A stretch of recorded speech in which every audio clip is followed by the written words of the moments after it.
বিসমিল্লাহির রহমানির রহিম। আসসালামু আলাইকুম। হ্যালো এভরিওয়ান, কেমন আছেন আপনারা সবাই? আমরা তেমন ভালো নেই, তবু এই ভিডিওটা আমি মেক করেছি 2 দিন আগে, 7 তারিখ হবে। তো এডিট করতে পারিনি, বা ভিডিওটা কিন্তু আমি সম্পূর্ণ কিন্তু তুলে ধরতে পারিনি। অফ ক্যামেরায় আমি আমার বেডরুমটা গুছিয়ে নিয়েছি, তাই আমি আপনাদের সাথে শেয়ার করছি এবং বেলকনিটাও একটু দেখিয়ে দিচ্ছি। রুমটা কিভাবে আমি গুছিয়েছি সেটা আপনাদের সাথে শেয়ার করছি।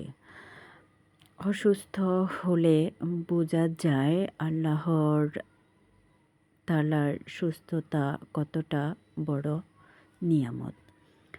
যাই হোক, অনেক দিন যাবতে অসুস্থ, তারপরেও আলহামদুলিল্লাহ। চাই না কারো দয়া বা নিয়ে বেঁচে থাকতে।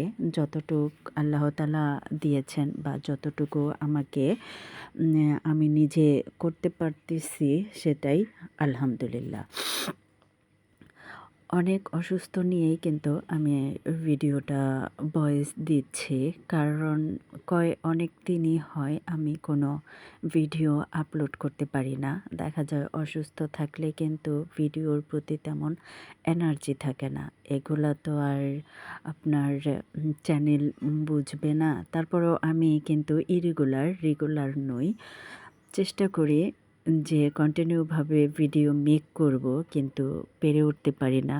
নানা সমস্যার কারণেই হোক, একটা চাপের মধ্যে থাকা, যেভাবেই হোক না কেন তেমনটা আমি মেক করতে পারি না।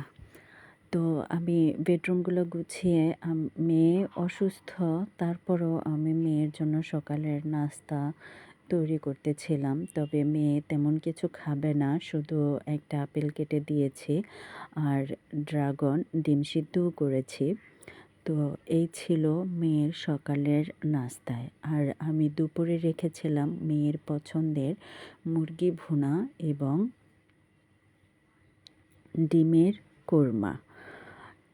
এতটুকুই ছিল আমার দুপুরের মেনুতে মেয়ের জন্য। আমরা সবাই অসুস্থ, আর এখন তো কম বেশি সবারই জ্বর ঠান্ডা লেগেই আছে।